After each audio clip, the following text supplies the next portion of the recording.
Hello students, welcome to a lesson through the virtual training center of the Brihan Mumbai Mahanagar Palika.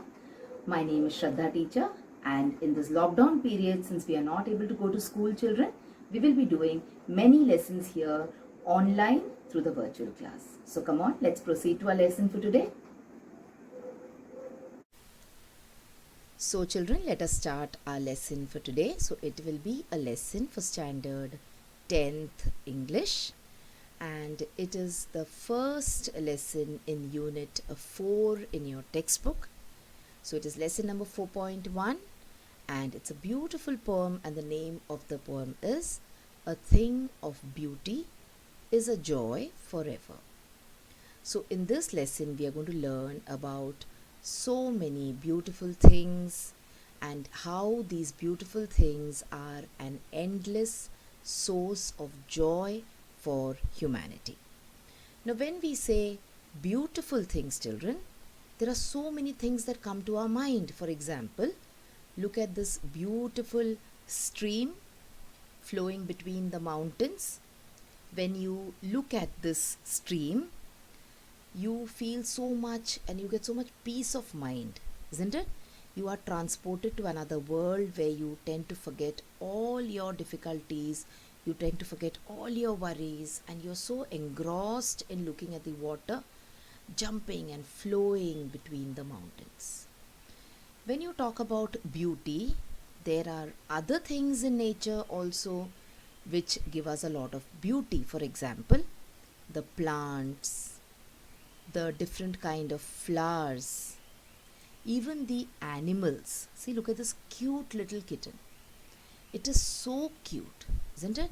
You feel like picking it up and putting it on your lap. It is so endearing, isn't it? So all these things which you can see around you, the fern growing, the rose blooming, the beautiful tiny little kitten, the water flowing through the mountains, all these are beautiful things which are a gift to us from nature. Now it is not only things which are natural which are beautiful, there are many things which are man-made, and even they are extremely beautiful. For example, this is a Taj Mahal. We all know that it is one of the wonders of the world, and it is like a dedicated place, or it is a tomb which was made by a very famous king in memory of his wife. It is made in white marble, and they say if you look at the Taj in moonlight, there is no other thing which is as beautiful as the Taj by moonlight. So this thing, the Taj Mahal, is not something which is natural, isn't it? It was man-made. Someone made it using bricks and using marble, using mortar. So some things which are not beautiful or which are not natural are also extremely beautiful and can give us joy forever.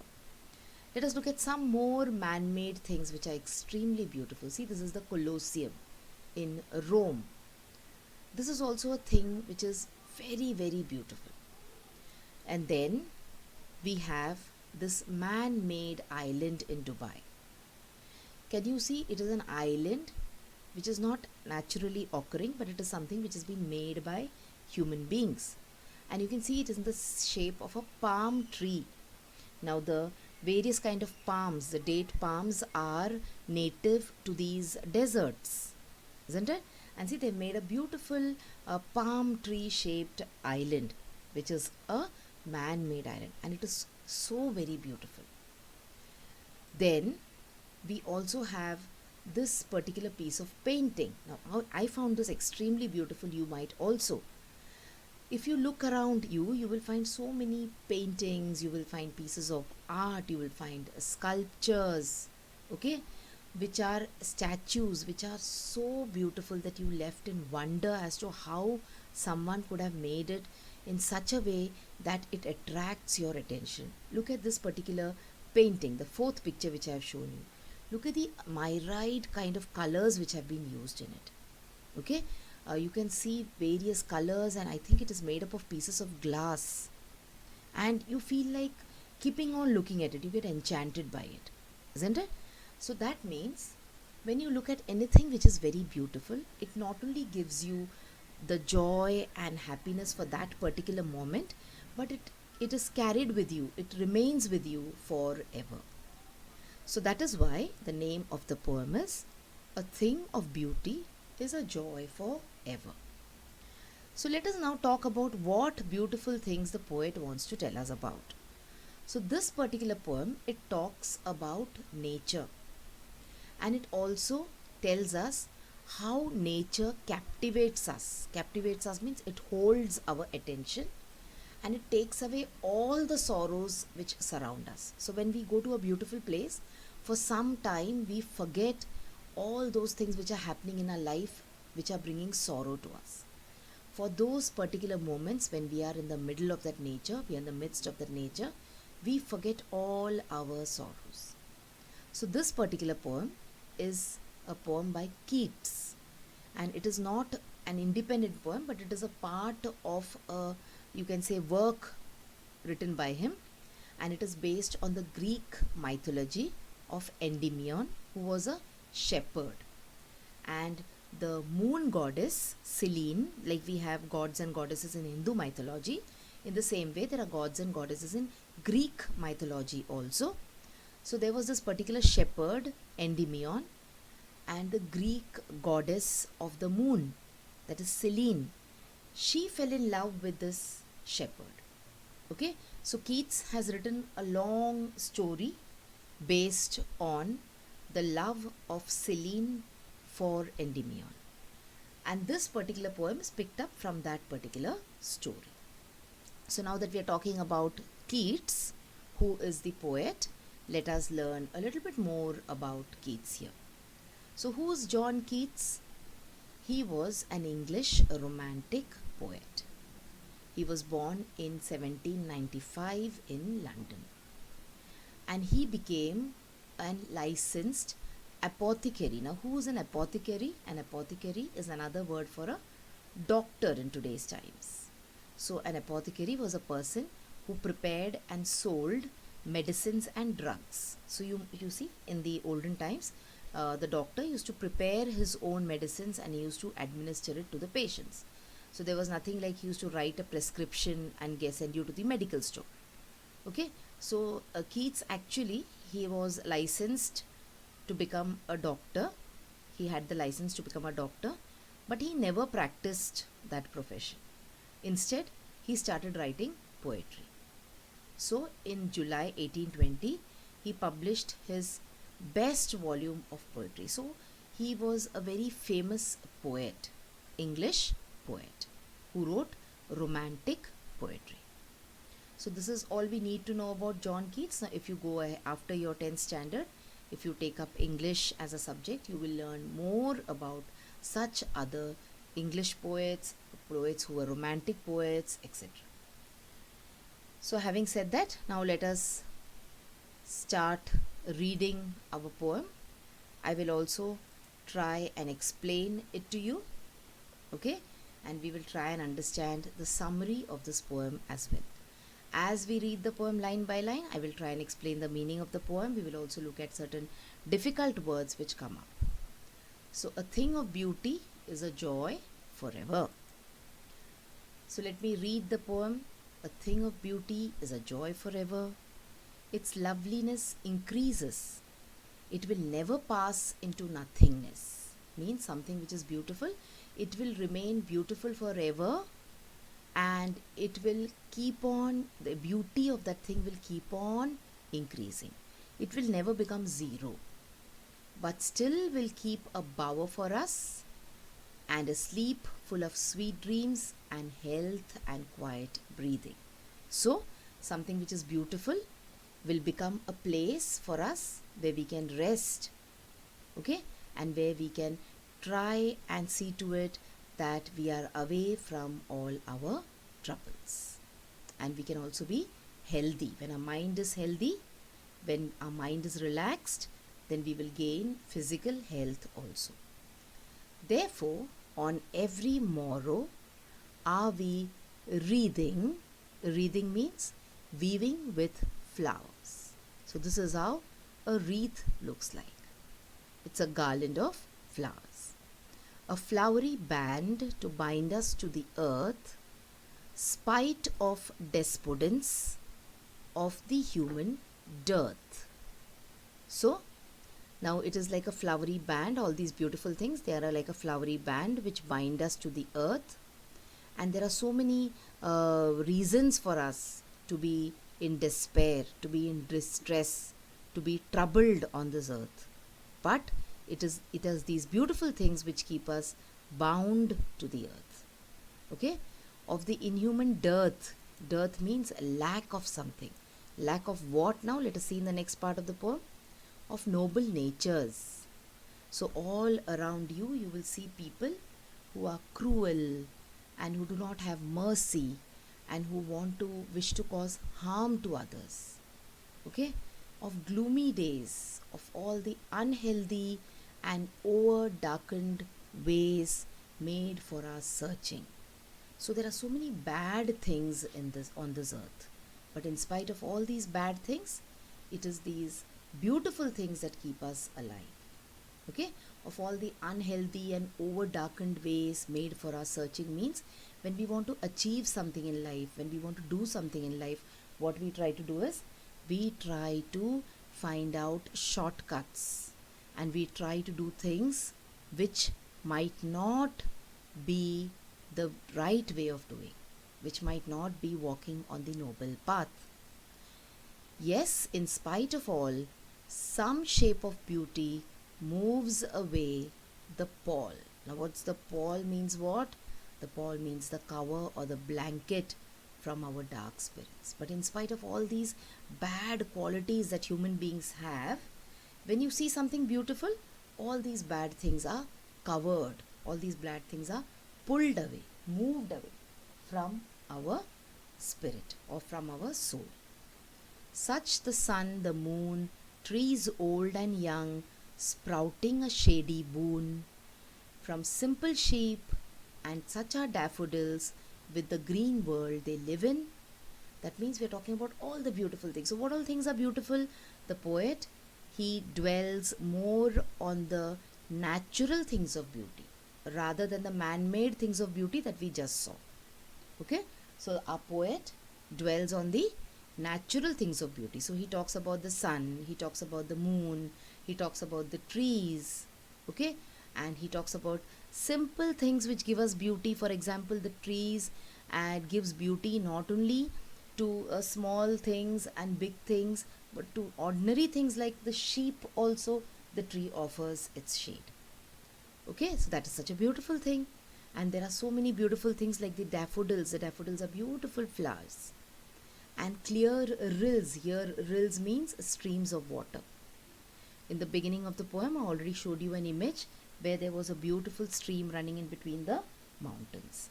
So all these things, all these natural things, they bring a lot of unending joy to the human soul. Okay, let's move on and let's read the remaining part of the poem. That for themselves a cooling covert make. Now covert here in this particular lesson, covert means shade or shelter. Alright, all these trees, they make shade for not only the sheep but also for the daffodils. But actually covert means something which is little secretive. Alright, for example, we say the police was doing some covert action in that area. So covert means not open, something very secret, undercover like kind of thing. But here covert means shade or shelter. Against the hot sun. So against means against. Okay. Now if you write against in your answer paper, your teacher will mark it wrong. But for the poet John Keats, this is okay, because there is something called as poetic liberty. The poets can twist and turn the language.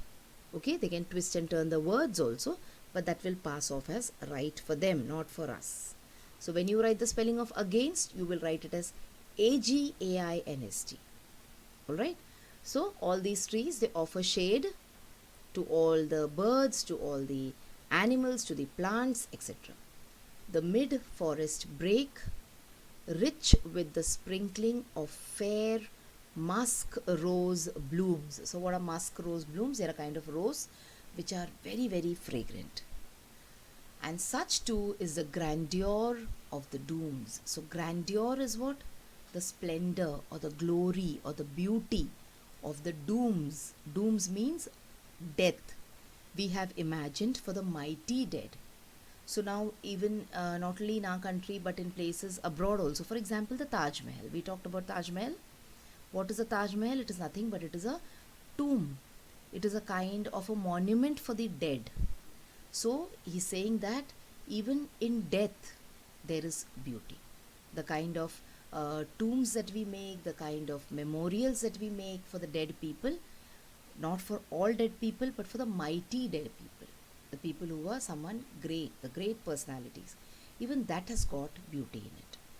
All lovely tales that we have heard or read, an endless fountain of immortal drink pouring onto us from heaven's brink. So, all the stories that we read, everything, all the stories that we get to read, they are all like an endless fountain of immortal drink.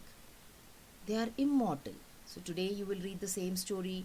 After 10 years, someone else will read the same story. After 50 years, someone else will read the same story. So, it is like an endless fountain, a fountain which will never end. Okay? Moving on to the last part of the poem. Nor do we merely feel these essences for one short hour. So we do not feel all these things, all these beautiful feelings, not just for some time, not just for some hours, not even as the trees that whisper round a temple become soon dear as a temple's self. So sometimes you will see some trees growing around in the temple compound or in the compound of a church or a mosque. After some time, people start considering that tree also as holy as the temple or the church or the mosque. Okay? So does the moon, the passion poesy. Here poesy means poetry. Glorifies infinite, haunt us till they become a cheering light. So even poetry, everything that you see around us, it becomes infinite, it becomes endless. Haunt us till they become a cheering light unto our souls and bound to us so fast that whether there be shine or gloom overcast, they always must be with us or we die. So all these things which are beautiful, they are a very, very essential part of life.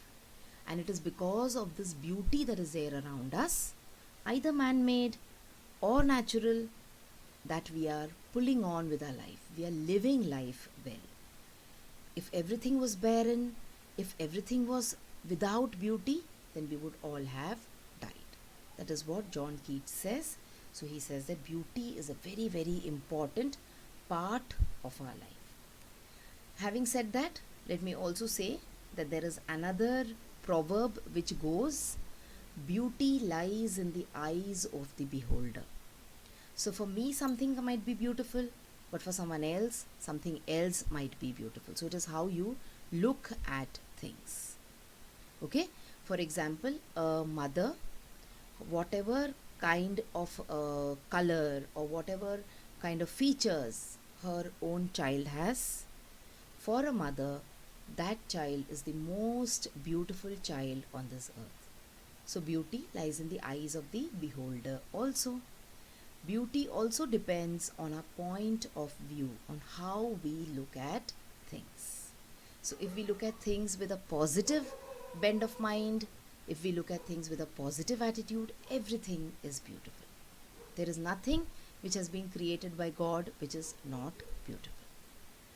Okay, so this was the long poem by John Keats, A Thing of Beauty is a Joy for Ever.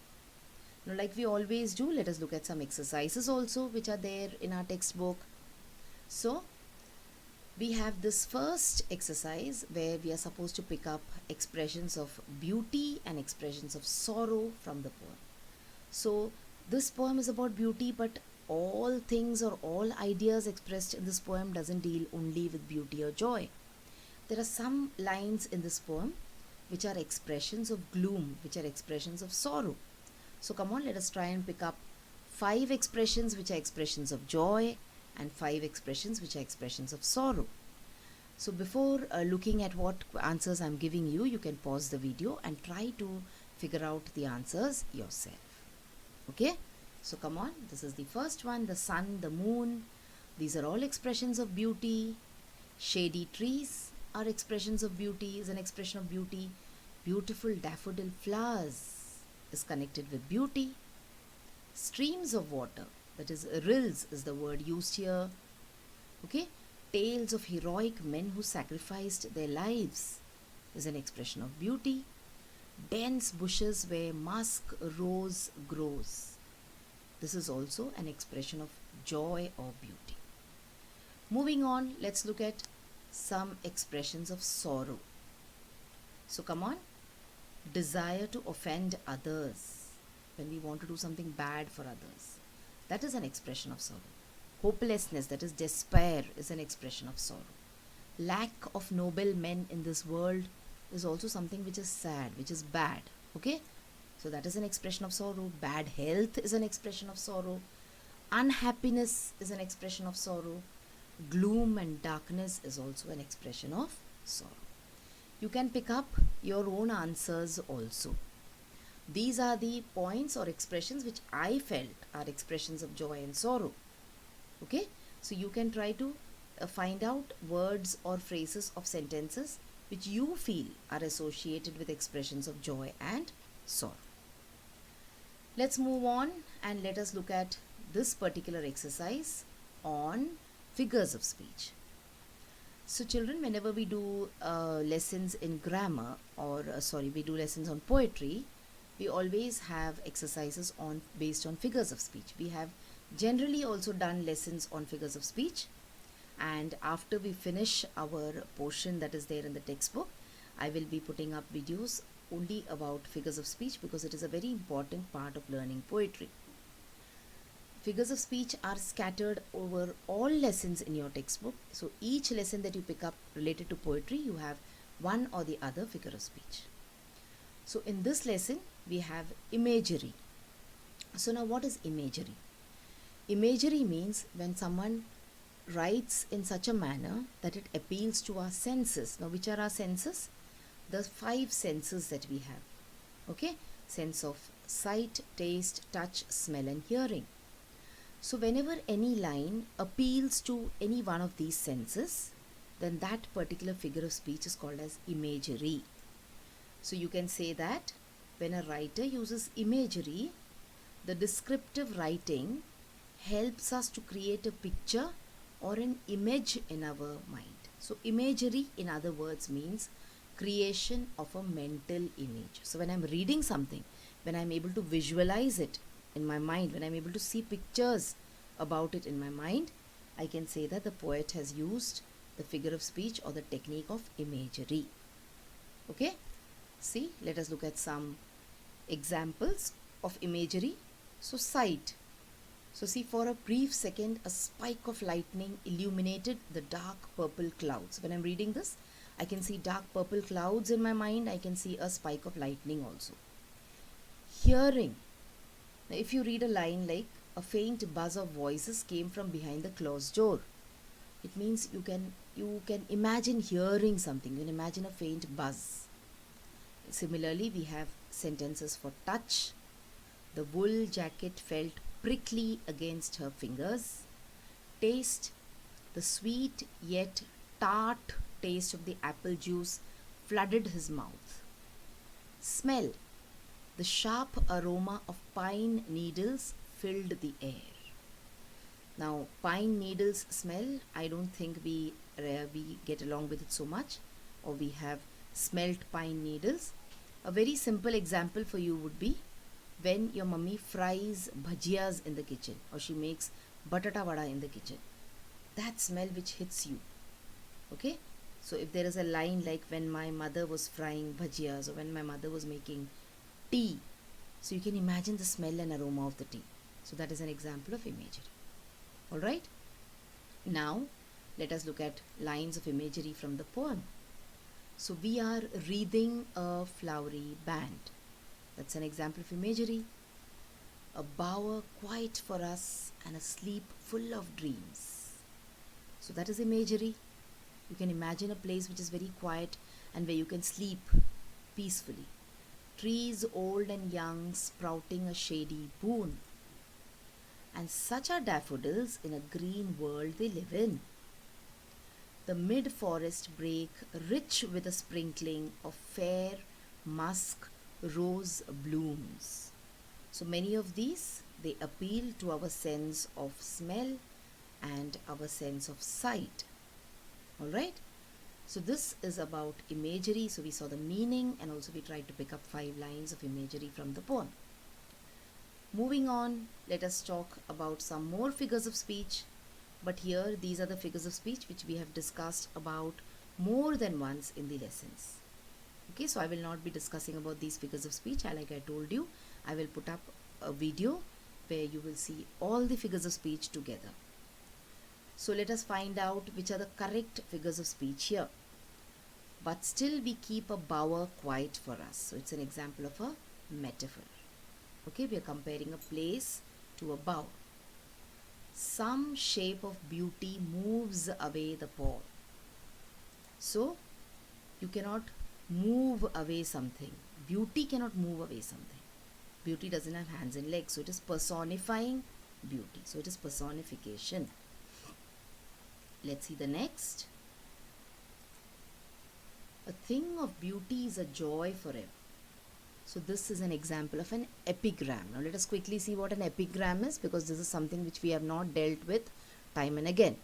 So an epigram is a brief, interesting, memorable and sometimes surprising or satirical statement. For example, we say, Rome was not built in a day. So that is an epigram. So a thing of beauty is a joy forever is also an example of an epigram. Trees old and young sprouting a shady boon is an example of antithesis, because we have the word old as well as young in the same sentence. So these are some figures of speech from this poem, children. Now let us look at another exercise based on archaic words. We have already discussed the meaning of archaic words. So from the poem, pick out words that we do not use often in modern times. In today's times, we do not use these words much. These words are called as archaic words. We have discussed this earlier also. So there are some words in the poem which are archaic. So let us try to match them with the modern words which are used in today's times. So gift, we say boon. We don't say boon nowadays, we say gift nowadays. The next day. So the poem, the word is morrow. A protective spot, it is bower. Okay, by mistake it is written as boon. A cool shady spot is a bower again. Ferns are called as brake in this poem. Okay, so brake is in one way the archaic word. Edge is brink. Depression is gloom. Cover for the dead is pall. Streams is rills. And poetry is poesy. So these are some archaic words. Boon, morrow, bower, break, brink, gloom, pall, rills, poesy. These are all the archaic words which have been used in this particular poem. Let's move on and let's go to the next exercise where we talk about rhyming words and we also talk about the rhyme scheme. So we will pick up one particular stanza and let us try to see which are the rhyming words and what is the rhyme scheme. So a thing of beauty is a joy forever. Its loveliness increases, it will never. So see, the word ever rhymes with the word never. So when we write the rhyme scheme, let us call them A and A. So we have AA as a rhyme scheme for the first two lines. Moving on, pass into nothingness but still will keep. a bower quiet for us, and a sleep. So see, keep rhymes with sleep, and it doesn't match with ever or never. So let us give it a new name, baby. Full of sweet dreams and health and quiet breathing. Therefore, on every morrow are we reading. Here we have breathing, which rhymes with reading. Let us call them C and C. A flowery band to bind us to the earth, spite of despondence of the inhuman dearth. So we have earth rhyming with dirt. So that goes as DD. So this is how we write rhyme scheme for this poem. So you can continue and you can write the rhyme scheme for all the other lines as well. So we have a few more exercises remaining over here. So come on, let's see what they are. So there are some examples of assonance and consonance that we have to pick up from the poem. So let us see what is the meaning of assonance first. So what is assonance? The repetition of the vowel sounds are called as assonance. So which are the vowels, children? A, E, I, O, U are the vowels, and then the sounds of the vowels. A, E, O, these are all the vowel sounds. So when you hear the vowel sounds in non-rhyming words, then that is called as assonance. For example, see here, mellow wedding bells. So the sound of the E, mellow wedding bells. But mellow and wedding and bells do not rhyme. But there is a rhyming sound of a vowel within these words. So that is an example of a assonance.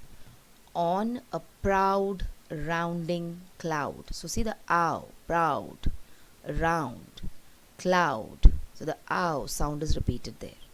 So that is assonance.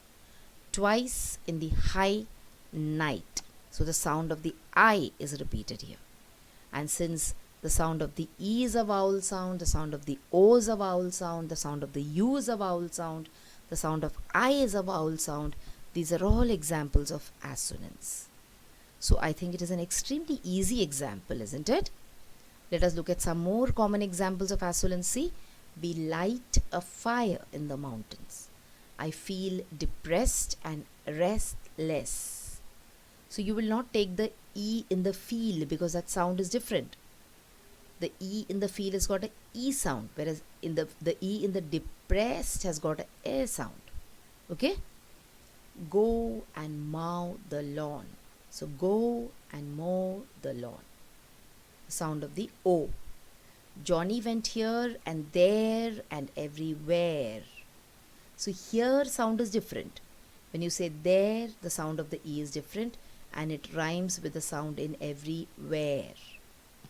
The engineer held the steering to steer the vehicle. Okay, so these are all examples of assonance. You have to pick up some examples of assonance from this poem. That is your assignment. Let us look at consonance now. So when you say that assonance means repetition of the vowel sounds, consonance means repetition of the consonant sounds. So the repetition of consonant sounds within the word or at the beginning of the word is called as consonants. For example, the fair breeze blew, the white foam flew, the furrowed followed free. So the sound of the letter B, the sound of the letter F is repeated. Okay, so this is an example of consonance. And then we have examples of consonants here. The lumpy, bumpy road. So you can see the sound of the mp, bumpy. Okay, the sound of the consonants mpy, mpy is repeated. The string was strong. So you have this nasal sound of ng which is repeated. The string was strong. Some mammals are clammy. So the sound of the M is repeated here. So these are all examples of consonants. Now what is your job? You will read the poem thoroughly and you will pick up some examples of assonance, 5 examples of assonance and 5 examples of consonants. So I'm very sure that it is a very easy example, a very easy exercise, and that is why I've given it to you as assignment.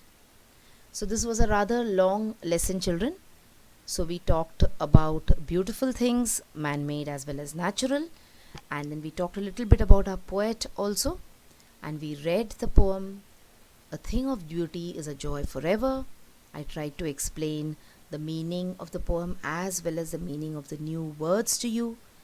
We looked at a few examples of figures of speech, and also we looked at what is the meaning of assonance and consonants. So that will be all as far as this lesson is concerned.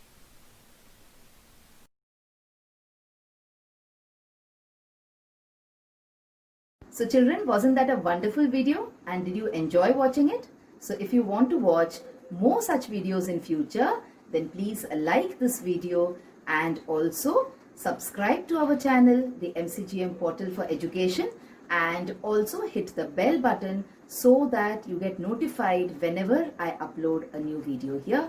Thank you so much for now. Let's meet again soon.